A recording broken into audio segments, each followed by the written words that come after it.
So we're off out again, and the weather is shit again. It's been cold all week, really cold.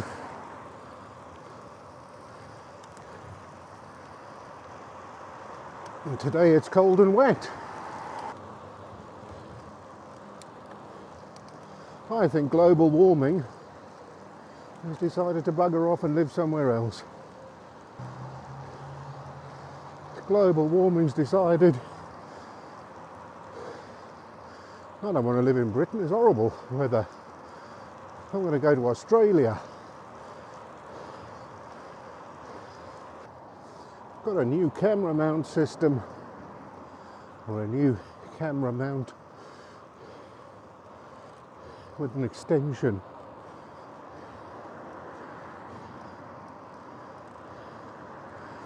So that we can have the camera facing the other way. I'm not sure if anybody really wants to see me, because I'm not a pretty sight, but nevertheless, we'll give it a try. And it's not as successful as I'd hoped, because the camera keeps flopping down. It's too heavy for the extension arm.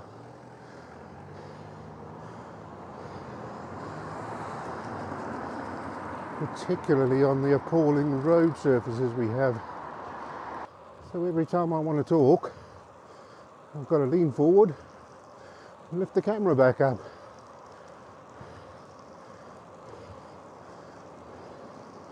And they don't show you that in the brochure.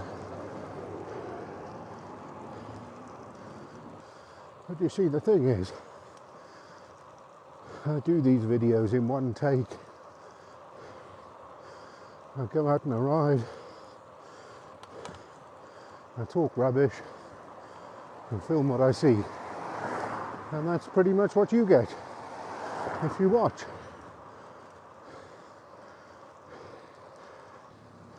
I don't do big productions.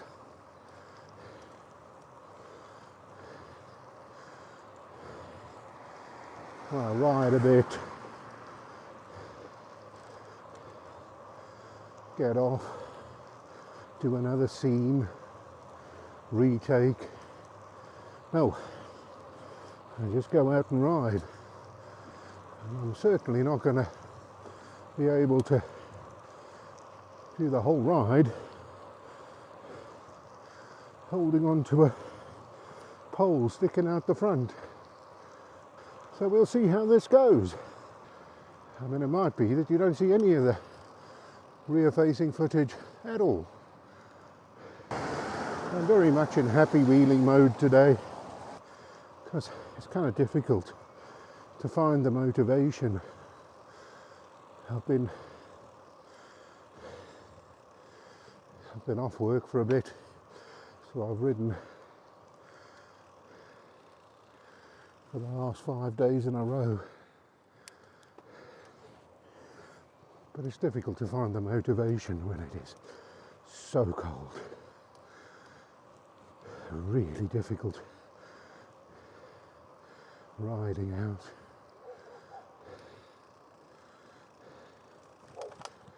What I did find interesting this week was a story in the paper about a woman who had mental health issues, was jailed for 3 years for manslaughter. And the way I understand the story, or should I say, the way it's been portrayed in the paper, is that the woman was scared as a cyclist approached her. And she was gesticulating furiously. And that put the cyclist off, who then went and crashed in front of a car.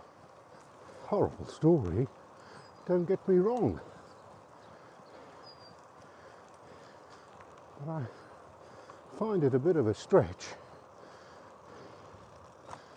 that it could be manslaughter.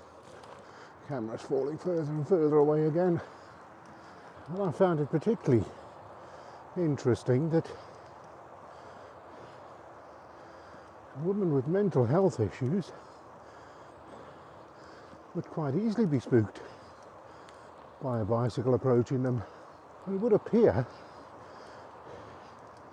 that she was under the impression that the bicycle shouldn't be there. So I think manslaughter is a bit of a stretch. But, as is often the case, there may well be a lot more to the story than we know. Because it wasn't just one overzealous copper or anything like that. It was a trial with 12 jurors who all had to agree. And this is where we need some sort of education, because there are many pedestrians who believe that cyclists shouldn't be on the footpath, even though it clearly states that it's a cycle path as well as a footpath. And on one hand you've got that, and on the other hand you've got motorists complaining that cyclists don't use the footpath. I was walking along the Swan River in Australia, in Perth, and there they have a very clear dividing line. Cyclists one side, pedestrians the other. And everybody sticks to it. And the cyclists can go as fast as they want. And that's not the case in Britain. I was watching the Strada Bianchi on the telly. And I thought, yeah, that's what gravel riding is. We don't have that in Britain. We have mud riding.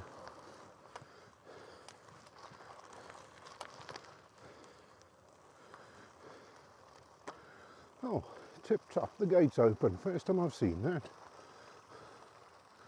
So my wife was saying she finds it very intimidating when a bicycle comes up behind us when we're on a path. Because what are the rules?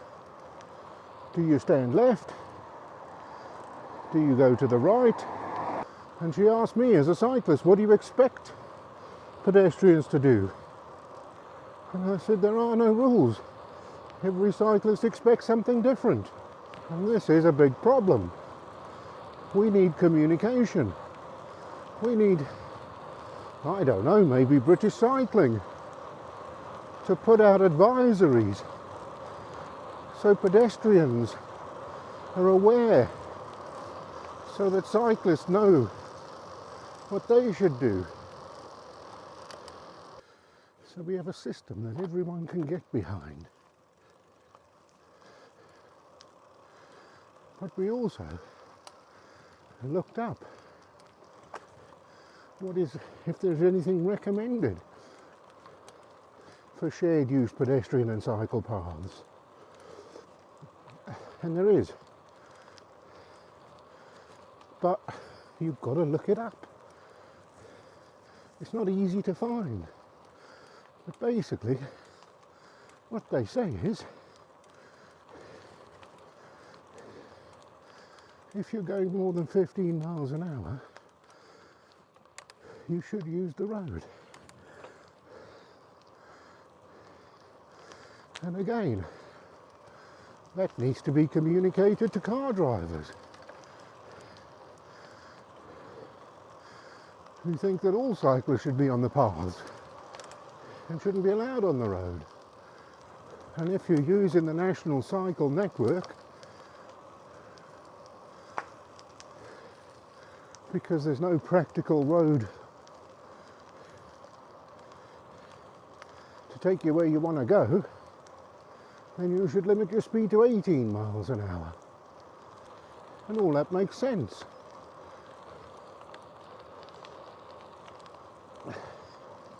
But where do we get the information from? Why is it so difficult to find? I mean, I love the paths, especially when I'm on the Giant. I think the flat bar bike really works for this kind of thing. And it's nice to be in nature, it's nice to be away from traffic. It's a much more relaxed way of riding. We kind of need those sort of public service announcements they used to have in the 70s and 80s, so that we all know and do the same thing.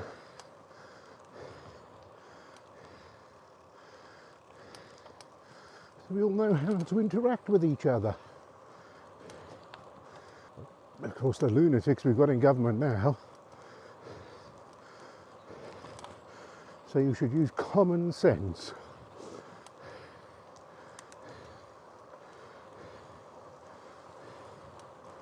And the problem with common sense is, sense isn't very common. The nice thing about these paths is, a lot of them are old railway lines. And that means you can go places you wouldn't normally be able to go, because they have pretty gentle gradients.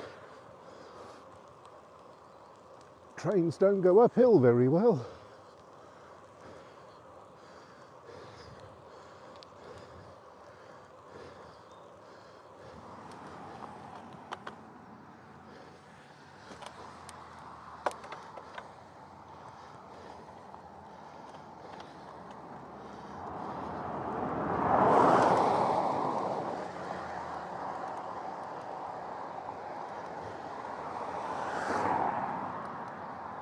So, there we go. Back on the main road again.